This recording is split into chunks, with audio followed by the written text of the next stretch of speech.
The Quarter Pounder with cheese had many great things. Maple-flavored griddle cakes isn't one of them. McDonald's breakfast comes first. Ba-da-ba-ba-ba. This episode is brought to you by Progressive Insurance. Fiscally responsible, financial geniuses, monetary magicians. These are things people say about drivers who switch their car insurance to Progressive and save hundreds. Because Progressive offers discounts for paying in full, owning a home, and more. Plus, you can count on their great customer service to help you when you need it, so your dollar goes a long way. Visit Progressive.com to see if you could save on car insurance. Progressive Casualty Insurance Company and Affiliates. Potential savings will vary. Not available in all states or situations.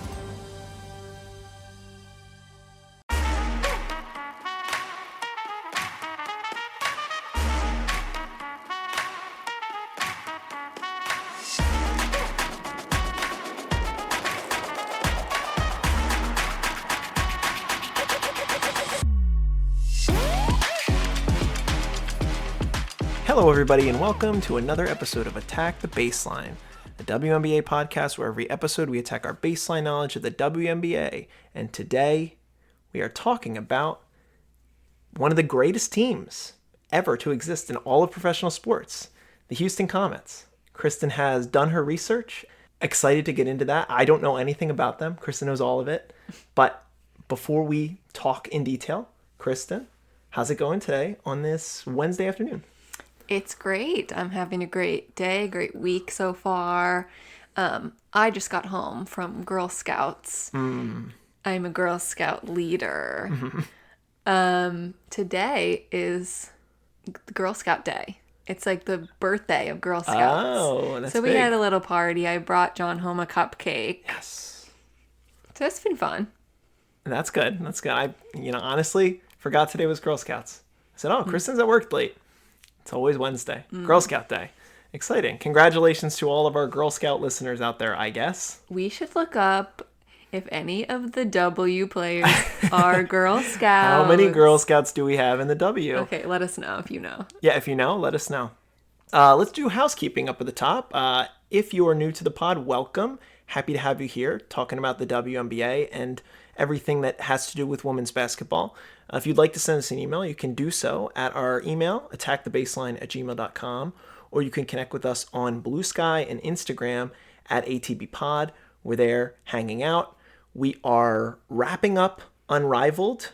We've got one more pod that we're going to do covering how the playoffs go now that we have our top 4 teams that will be competing on the 16th and 17th of March in the Unrivaled playoffs. So look forward to that. And right around that same time, we're going to get the bracket release for the NCAA Women's Basketball Tournament. We're going to do a podcast on that and just women's college basketball season in general. So look forward to that. Today, we got confirmation of the timing for the WNBA draft, which is on April 14th. So we'll do what we did last year when we did basically our first real pod. And we'll break down everything that happens on draft night. That'll be a fun one because honestly, there's a lot of question marks about where people are going to go. So that will be just a fun one to react to. And then we'll get back into the swing of things. It'll be a regular season once again. Mm-hmm. Are you feeling it? You ready to get back to 5-on-5 basketball? Yeah, I'm really, it's happening quickly, but it's coming up. I'm ready. Mm-hmm. I'm excited. Yeah, I feel like, unfortunately, I never really shut it off because Unrivaled has been as long as it has been. I feel like I've kept that headspace. So I'm ready to go week by week and talk about a new team. So excited about that. Mm-hmm. What else did we do this week? Well, in a previous pod, I think it was 2 podcasts ago, we said that we didn't know who TP was. Yes, I said there's a show. I saw a show that had to do with Sid Colson and somebody named TP. Who was that? Not toilet paper. As she would say. As she would say. So we did our homework. That's what this podcast is about. Correct. We learn things we don't know about. So here we are. We watched all of the Sid and TP show on YouTube. You can watch it. It's 10 episodes. Produced by Ryan Reynolds. Yeah, right. That's random. And it was a good time. It was fun. We had a really good time. It was hilarious. Yes, TP, as mentioned, Teresa Plaisance, True. who you didn't even give her name. She was a 10-year veteran of the W until 2023. In the season of the show that we watched, she signs with the Storm and gets cut by the Storm after winning a championship on the Aces with Sid Colson. And infectious personality, very funny, very charming, very good on the camera. Hasn't played in the W since she got cut by the Storm in 23, but she has played in AU alongside Sid. So kind of fun there. She's been there for every season of AU, I believe. I think so. And she still wants to come back to the W. She talks about it. Basically, the basis for the show, for those that haven't watched, is about Sid and TP trying to become the faces of the WNBA. And they do a bunch of random bits. They'll learn improv or start a podcast or travel to All-Star Weekend and try to do meetups and stuff. They'll talk to people on the street, kind of like Billy on the Street style. A lot of different bits, a lot of different scripted stuff and non-scripted stuff.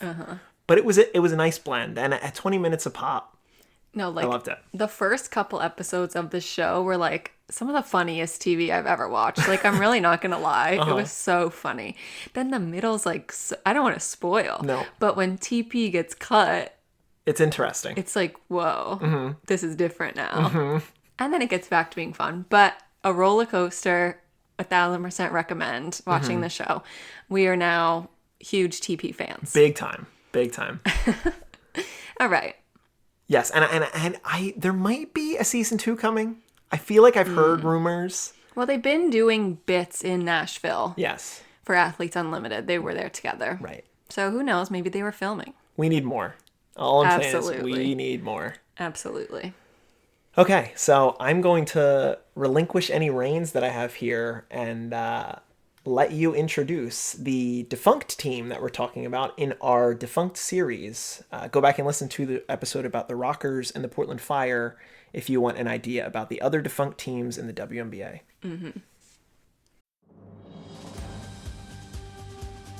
This episode is brought to you by Progressive Insurance. Fiscally responsible, financial geniuses, monetary magicians. These are things people say about drivers who switch their car insurance to Progressive and save hundreds. Because Progressive offers discounts for paying in full, owning a home, and more. Plus, you can count on their great customer service to help you when you need it, so your dollar goes a long way. Visit Progressive.com to see if you could save on car insurance. Progressive Casualty Insurance Company and Affiliates. Potential savings will vary. Not available in all states or situations. The Quarter Pounder with Cheese had many great things. Maple-flavored griddle cakes isn't one of them. McDonald's breakfast comes first. Ba-da-ba-ba-ba. If your job at a healthcare facility includes disinfecting against viruses, you know prevention is the best medicine. And maintaining healthy spaces starts with a healthy cleaning routine. Grainger's world-class supply chain helps ensure you have the quality products you need when you need them. From disinfectants and cleaning supplies to personal protective equipment, so you can help deliver a clean bill of health. Call 1-800-GRAINGER, click Grainger.com, or just stop by. Grainger, for the ones who get it done. All right. So as John said, we will be talking about the Houston Comets. The Comets were established in 1997 as one of the original 8 franchises of the W, and they were an immediate dynasty. They won the first 4 WNBA championships from 1997 to 2000. They are one of only 2 teams in the W that are undefeated in the finals. Oh, really? The other being the Storm. They are tied with the Lynx and the Storm at this point for the most championships. Oh, sorry. Undefeated in the finals, meaning they've never lost when they make it there. Correct. Got it. Okay. And now the Storm and Lynx have caught up. They all have 4 now. But the Comets were the OG. The Dynasty teams were led by the Big 3, Oh, okay. Do you know who these big three are, John? I know that Cheryl Swoops was one. I know that Cynthia Cooper was another one. And I want to say, I don't know what time she played. Is it Tamika Catchings? No, she's later. It was Tina Thompson. Oh, Tina Thompson. Okay. Despite their incredible success, the team was folded and disbanded by the league in 2008 during the height of the Great Recession because new ownership could not be found. As of 2024, there is a bid out to revive the franchise. I also saw today that there is a big bid for the Detroit Shock to come back. Oh, really? And Eminem joined the group trying to get that. Interesting. I do know that Tillman Fertitta, who's the Rockets guy, he put a lot of money into a brand new facility, which all these teams that are making or all these groups that are making bids need to have these, expensive, good, workout facilities for these players to attract them or to make them want to come. And it helps the league, I guess. So I wouldn't be shocked. I would not be shocked if the I say the Detroit Shock, if the Comets return to the W in this 17-18 bid that we're talking about with Kathy E. But that's exciting. So they're really, really, really, really, really good. Really good. Really good. Okay, so 1997, they do the initial player allocation. Okay, so describe that to me. Where the WNBA assigned the first 16 players to the 8 teams that they established. Okay. So like the overall organization put players on the teams that they thought would play well together and, be successful in the basis of the new franchises. Is that 2 for each then? 2 for Okay, each. got it. Cheryl Swoops was the first player to be signed in the initial player allocation. So she's technically the first player ever signed in the W. Very cool fact. She's 26 at this point. She won an NCAA title in 1993 with Texas Tech. She played on the 96 Olympic team. So she was around. That was her senior year of college. So she was been around in between then. Right. And she signed in 97 with the Comets.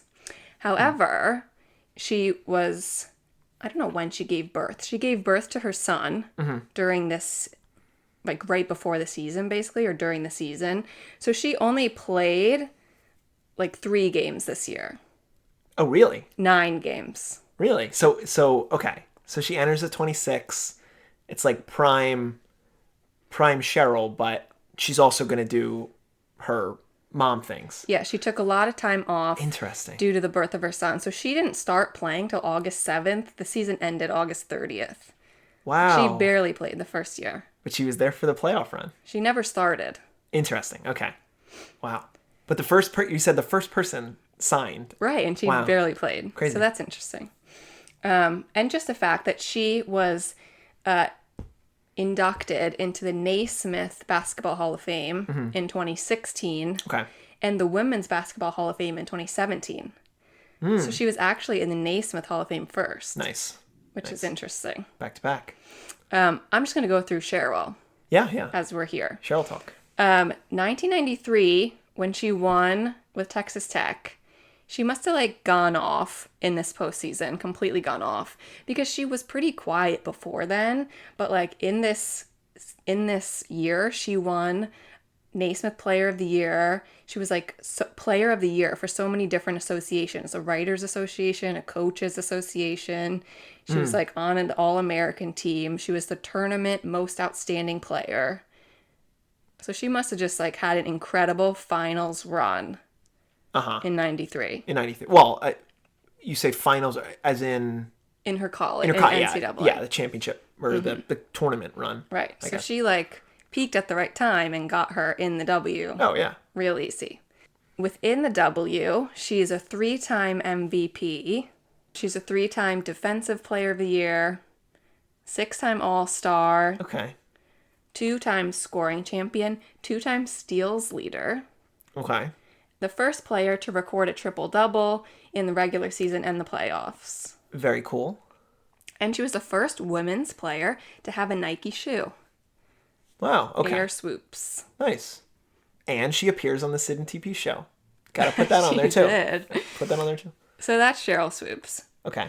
Our next big three is Cynthia Cooper, who we discussed Yes. in our Women of Troy podcast when we watched that documentary, Yes. alongside Cheryl Miller. So Cynthia Cooper is older. Right. Cynthia Cooper's 34 Okay.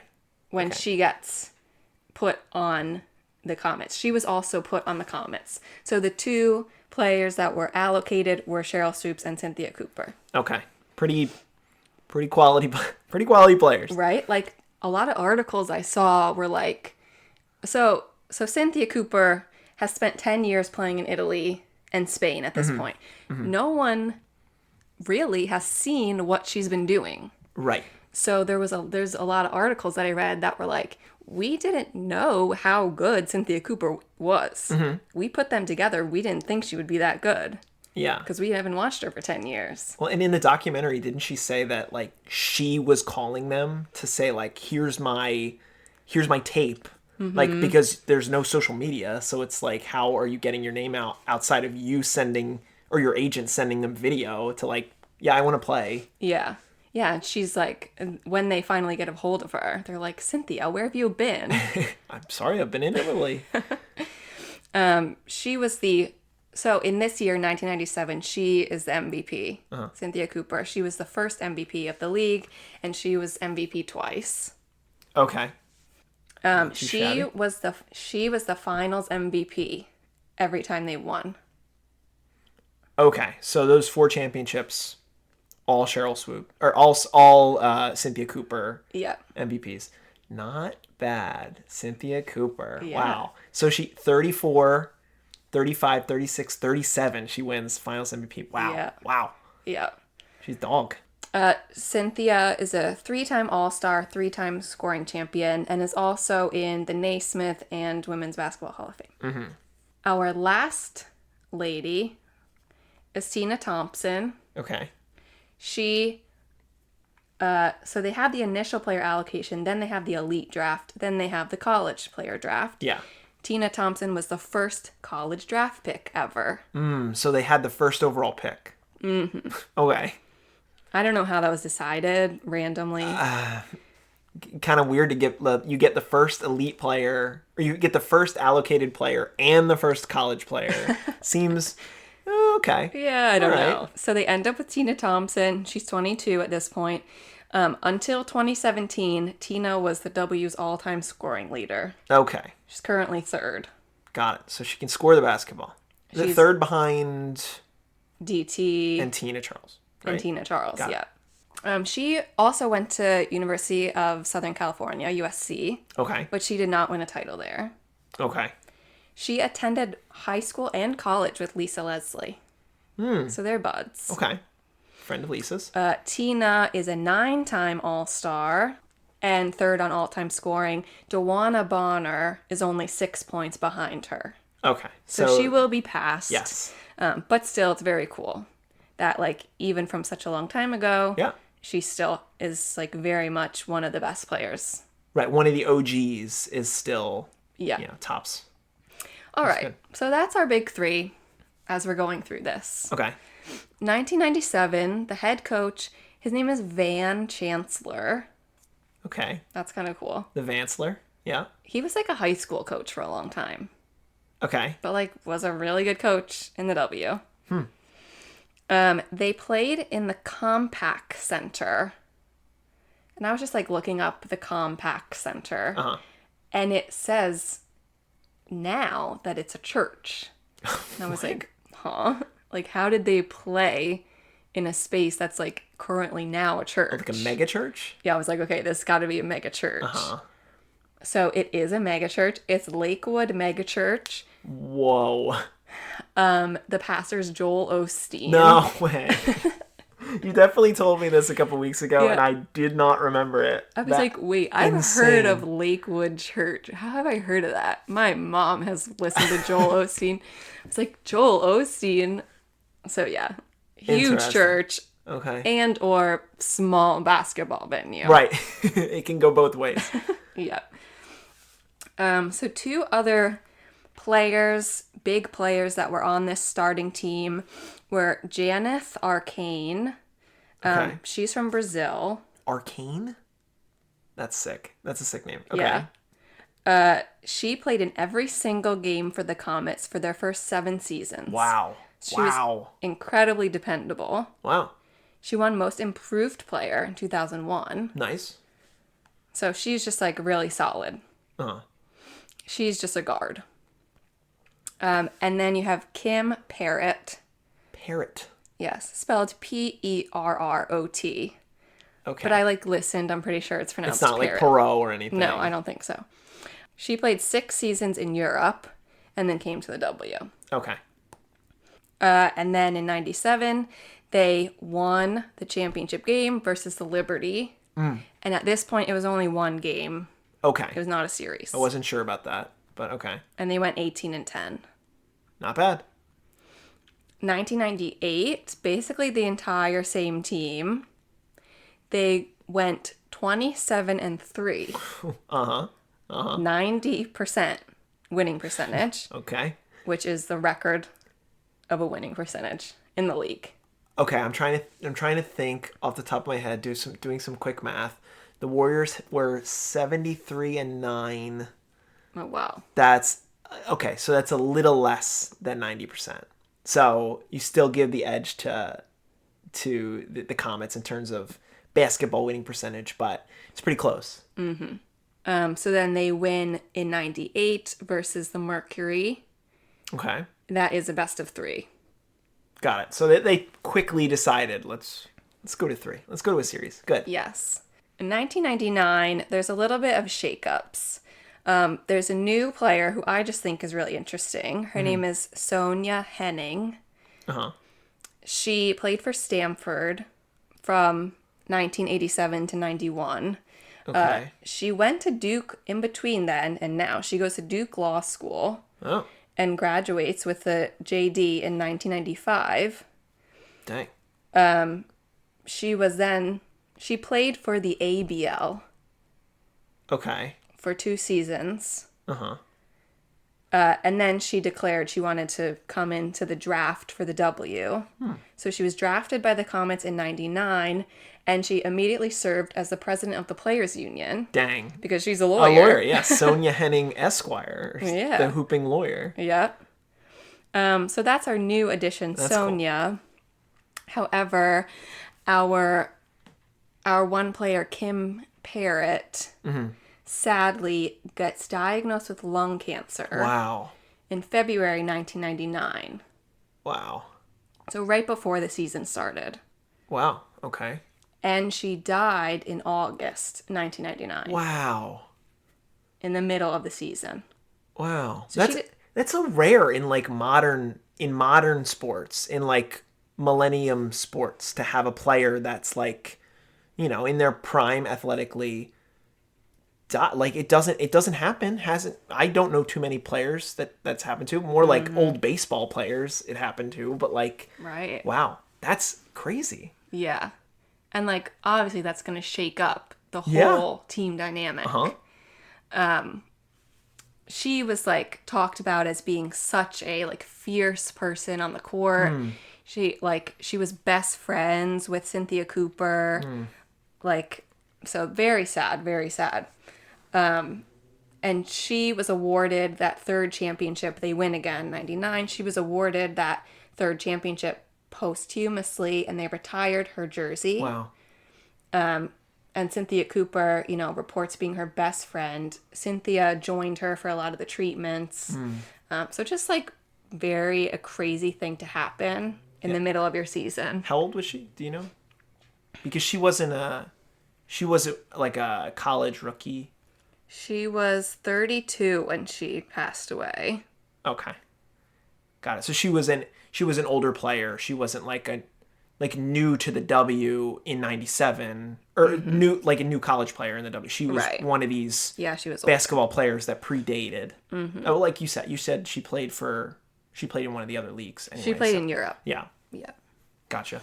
So yes, Very sad. very sad. And then 99, they went 26-6, Okay. Pretty good. and they beat the Liberty in the championship. So they've beaten the Liberty twice now. Liberty can't win until this year. No. Something also of note that you might find interesting is 1998. So like in 97, they didn't really have a center on their team. Okay. No one was designated as a center. Okay. 98, they had a center named Monica Lamb. Okay.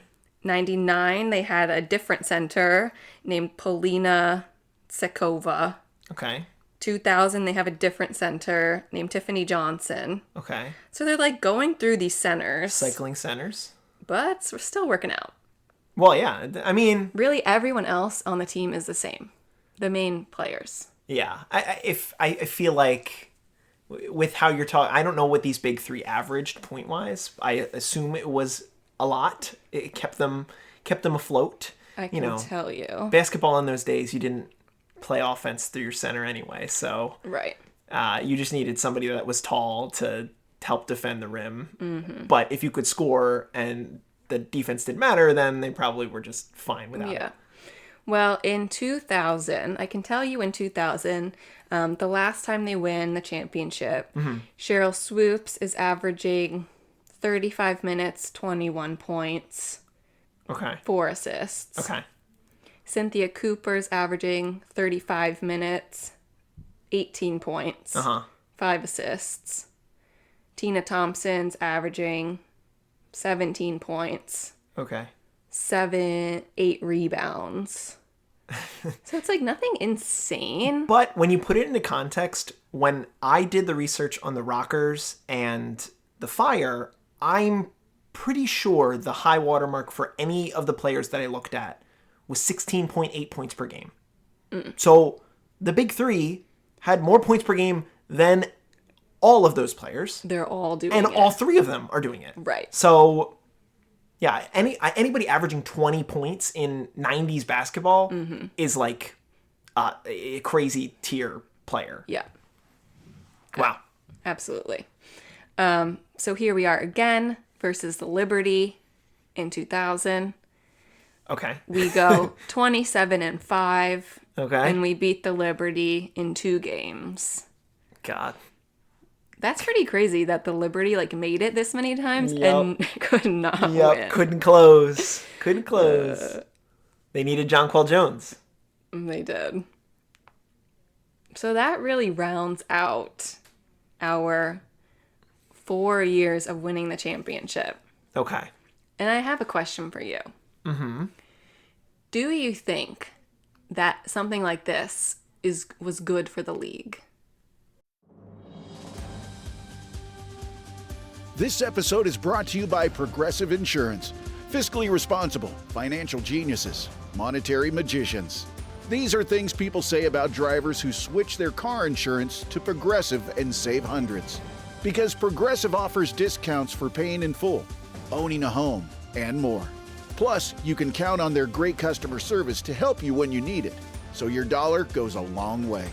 Visit Progressive.com to see if you could save on car insurance. Progressive Casualty Insurance Company and Affiliates. Potential savings will vary. Not available in all states or situations. The Quarter Pounder with Cheese had many great things.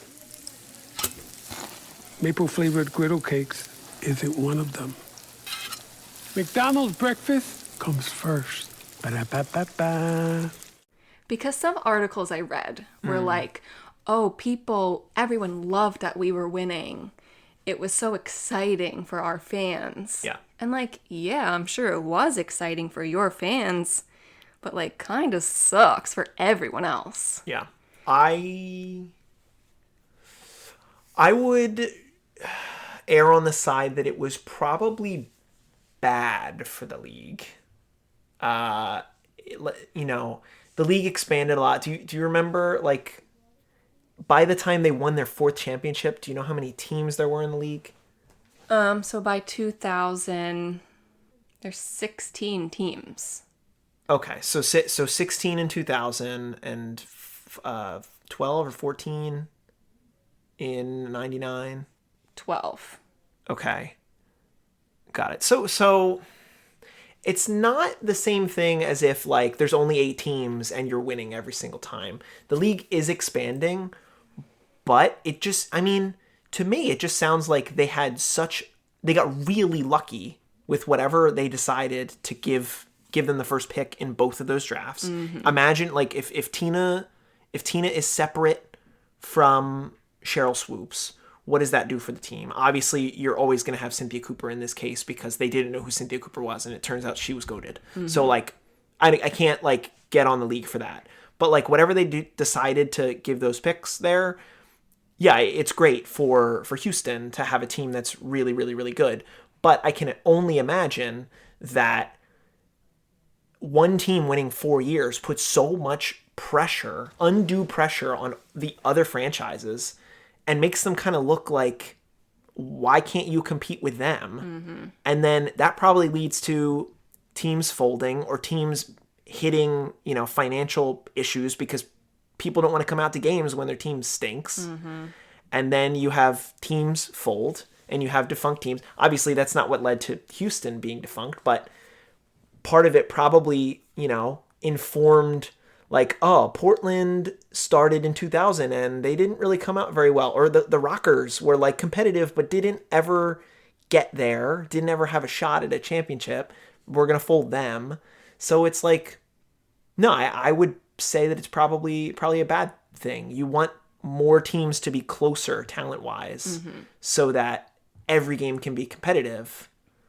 But I really don't want to take anything away because I didn't watch games back then. I'm sure there were other competitive teams. I mean, the Liberty made it 3 times to the finals, mm-hmm. and just couldn't close. That mm-hmm. could be on the Liberty. I don't know what their team was like back then. But no, I would say, like, congratulations, Comets. You did an amazing thing winning mm-hmm. 4 championships in a row. It doesn't happen. But in the end, it was probably a bad thing for a brand new league to have that happen. If it happened now, mm-hmm. it would be less bad. But it would still probably be a little eh. Yeah. Right. Like, of course, it's incredibly an exciting, unique thing for this to happen. Winning yes. 4 championships in a row. It has happened, I think, 6 other times to 4 other teams. It's like the Canadians. Okay. And the Yankees have done it twice, something like that. Uh-huh. And then the Celtics and the Islanders have done it. Mm. But, like, not recently. Right. Like, not past the 60s. Right. So it's incredibly, like, rare for this to happen. Mm-hmm. It's incredibly exciting for these players. If it did happen now, it'd be like, whoa, mm-hmm. that's crazy. Mm-hmm. But, like, for a league that's trying to expand, trying to gain new fans in all different places, when someone's like, well, my team, this one team wins all the time, right? Like, my team's not good, then yeah, it, like, makes sense that fans may not have stuck around. Right, and you can even say, like, with the Chiefs-Eagles Super Bowl just now, the Chiefs were going for the three-peat. It's never been done in football, and I feel like there was a national narrative of, like, will they get it done? But the lion's share of the support was behind the Eagles, and the Eagles won. And, I don't think people want to see the same team win more than twice. Mm-hmm. Back to back, yeah. Right. All right, so the turn of the millennium. Okay. We're in 2001. Cynthia Cooper is 37. Mm-hmm. And she retires. I mean, go out on top, Cynthia. Cheryl Swoops tore her ACL. Really? So they really, go way back down. It's time to tank. It's time, we needed a down year. Something had to happen eventually. Yeah. And for these 3 incredible players to, like, really never get hurt either. And yeah. That's crazy. So something was bound to happen. Sure. However, they still went 19-13. Wow. So they Okay. still, had a decent record. And they lost to the Sparks in the first round of the playoffs. Okay. In 2002, Cheryl Swoops is back. And she wins MVP this year. Off of the torn ACL. Yeah.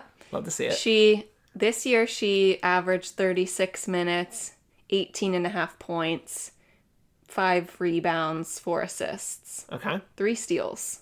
3 steals. That's nice. Yeah. Rebecca Lobo joins the team this year, kind of randomly. Okay. She never started, but she played 21 games. Lobo, who was another one of those players that came out of the college ranks into, I don't know if you know, but like, was she in that initial 16-person draft? Yes. Yeah. She was the second one right after Cheryl. Oh, really? Okay. And she was assigned to the Liberty. Okay.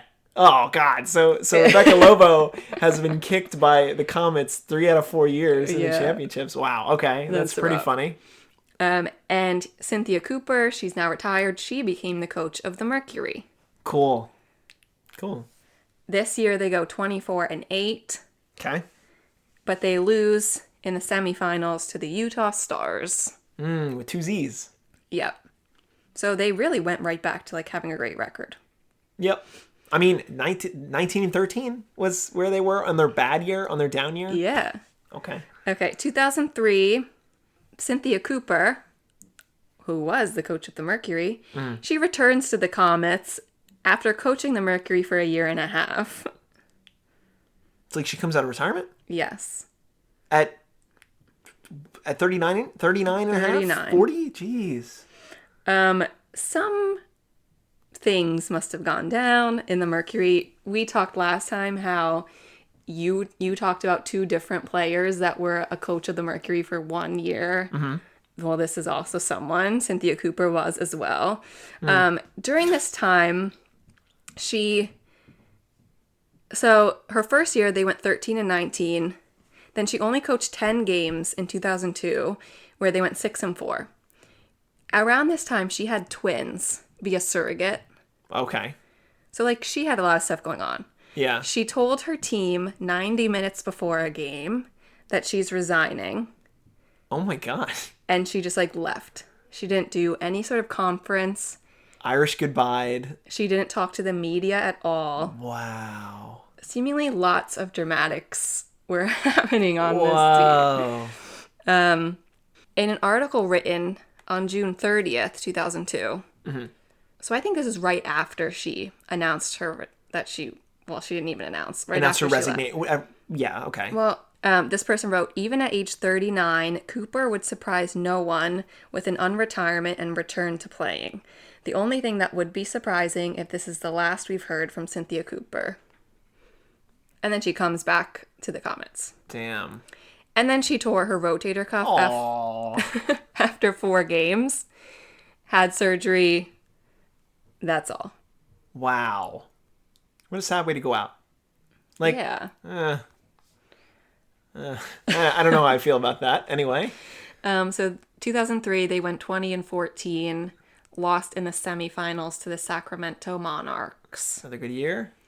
In 2004, they moved to the Toyota Center, where the Rockets play. Okay. Out of the church into the Toyota Center. Yeah. However, this is their first losing record, Oh. 13-21, Okay. and they did not make the playoffs. I would think. The first year they don't make the playoffs in 2004. 2005, are you ready for this? Dawn Sure. Staley Let's go. was traded to the Comets in the middle of the season. Ooh, mid-season trade. She played in 10 games. Nice. I'm sure we'll have another podcast about Dawn Staley. We have to. Well, yeah. But she was the head coach of Temple University basketball during this time, from 2000 to 2008. She's the head coach. That's crazy. It's cool. Well, did you hear the news the other day that Steph Curry is now like the assistant GM or GM of Davidson? Like I did. his college team. That's kind of crazy.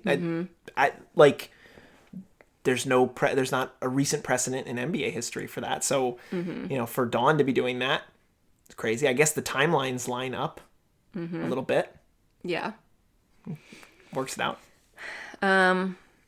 Then 2005 they lose in the second round. 2006 they lose in the first round.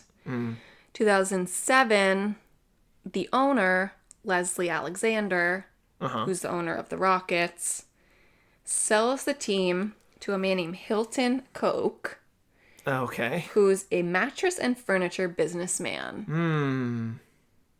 They start the season 0-10, and they don't make the playoffs. They get the mattress curse. Cheryl Swoops and Tina Thompson are still here.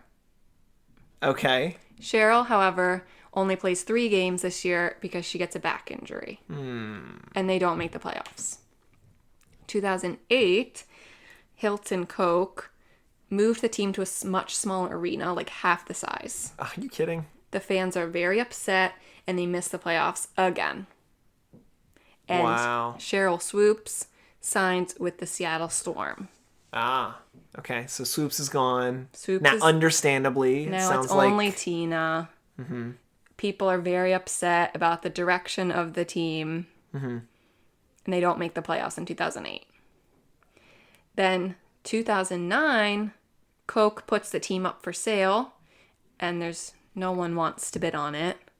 which is crazy. Seems crazy to me. I mean, it's really the height of the recession. Yeah, no, but like, they're a depressed asset at that point. They've been bad for 2 years, so their price tag was it was probably like a handful of millions of dollars to buy this team.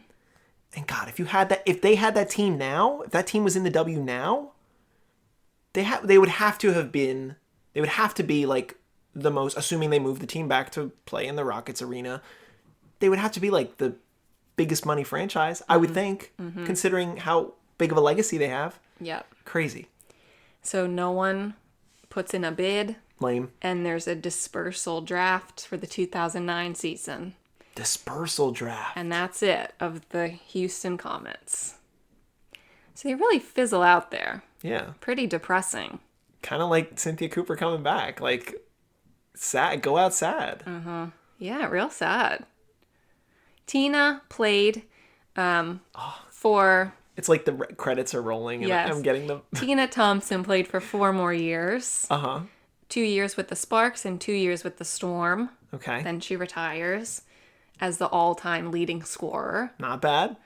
Cheryl Swoops was waived in 2009 by the Storm. She didn't play in 2010. Then she played for the Tulsa Shock in 2011. Wow. Then she retires.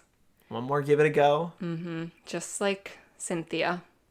Yeah, well, just like Teresa Plaisance getting waved by the Storm. The Storm be waving people. The Storm be waving people. So that's the Comets. Wow.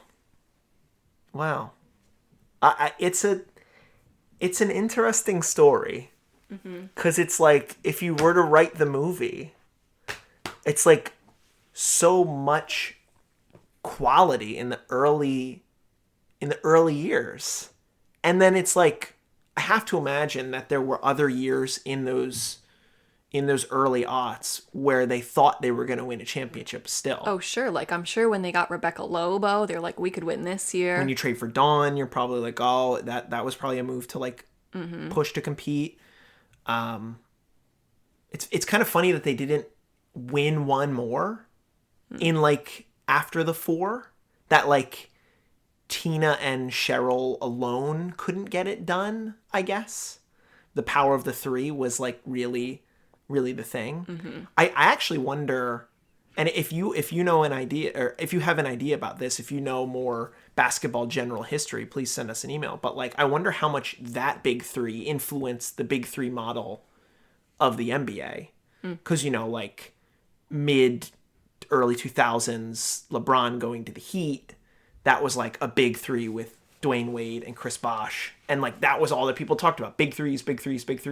And now the current NBA model is more like a big 2 situation, because if you pay 3 players, you can't get enough depth unless those 3 players are really good. We see it didn't really work out for the Sixers with it having a big 3.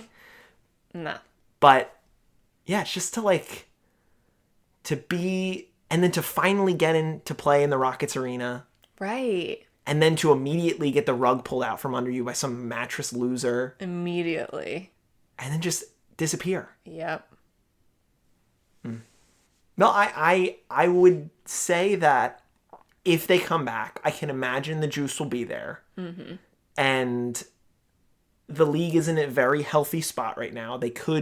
I believe they can afford to have another team in Houston to bring them back.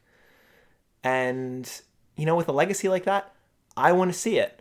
But of course, you're not going to get Cheryl Swoops and the first overall pick in the year that you start again. No, like you're obviously, gonna be quiet. Yeah, but it at least would still be nice to, like, it would be nice for people to remember that, like, this was such a storied franchise. Mm-hmm. The women who went through here are, like, some of the best women to ever play. Yeah.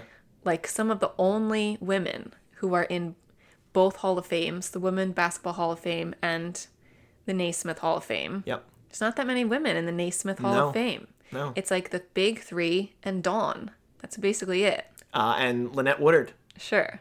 But I feel like people, don't remember everything that they went through and how, like, sad it was during that recession. Yeah, well, and when they talk about great teams that have had great championship runs, they are often not mentioned. Oh, never. Like, they actually were mentioned ahead of the Super Bowl. Okay. They got it. Well, ahead of the Super Bowl in the day of. Like they talked before the game. There was a little like clip about all the times that three-peats have happened, and I believe the Comets were mentioned there. But like often they say like, oh, this is the first time in a long time in professional sports history that a team has an opportunity to three-peat. I'm like, somebody did it like 2 decades ago. Literally, the Aces did it this year. They had the opportunity to three-peat. Right. It just like it sounds like they deserve their flowers a little bit more than they get. Mm-hmm. But it's cool that they've had some of these greatest players of all time, and it's good for us to learn about the careers of those players, because I didn't really know anything about Cheryl Swoops or Tina Thompson. Yeah. I mean, Cheryl Swoops currently a bit of a controversial figure. Yeah. That's neither here nor there. Correct. But if someone asks you, what's the best sports team of all time? I would venture to say it's the Houston Comets. Maybe shout the Houston Comets out. Especially, like, winning percentage. Yeah. They didn't play that many years. They won, like, half the years they were around. Mm-hmm. So that's pretty good. It's very, very good. So what does that look like for us now with we're through 3 defunct teams. Mm-hmm. How many more other defunct teams are there to look at? We have 3 more. Okay. Completely defunct. Completely. So that's the Miami Soul. Okay. The Charlotte Sting. Mm-hmm. And the Sacramento Monarchs. Okay. And then, a bunch were moved. So, like, the Detroit Shock are not, I would not necessarily say they're defunct, because they turned into the Tulsa Shock, turned into the Dallas Wings. Right. And then you have the Utah Stars became the San Antonio Silver Stars, became the Vegas Aces. Mm-hmm. Is that it? The Orlando Miracle. Oh, yep. Became the Connecticut Sun. Okay. So I'm not saying that those 3 are defunct. No, it's a different situation. Yeah. But, okay. So then we have 3 more defunct teams to look at. Again, this is something that we're going to pick at ahead of the WNBA season. It's something that we, just something to do in between before we have games to follow. But, that was a very well-researched and very fun little conversation. I'm glad I learned so much about a really good franchise. Yes. And now I can actually put some respect on their name, because they certainly deserve it. Now, to wrap up the pod, thank you so much for listening to another episode of Attack the Baseline. Like I said earlier in the pod, you can send us an email, attackthebaseline@gmail.com, or you can connect with us on Bluesky or Instagram at ATBPod and ATBPod_. Because this was your episode, do you have anything else to say to our listeners before we send this one off? No, I don't. I'll say, obviously, we want a team in Philly, Yep. but I would support a Houston team coming back. I think that would be very special. We can have both. Mm-hmm. It does not have to be just the defunct teams Correct. and the move teams. Let's add Philly because we're adding Cleveland and we're adding Portland and we're maybe going to add Houston. We can pick a new city. I know. Like, give me something new. One new city in the Northeast Corridor. Philadelphia. Like, you're gonna tell me you want two teams in Texas, but you can't No. have a team in between New York and DC. I think it's perfectly fair. Anyway, Okay. get Philadelphia team. Kristen, I'm staring at the baseline. What are we going to do? Attack it. Attack the baseline. Thank you so much for listening. We will be back soon talking about the NCAA tournament, but until then, that's all for now.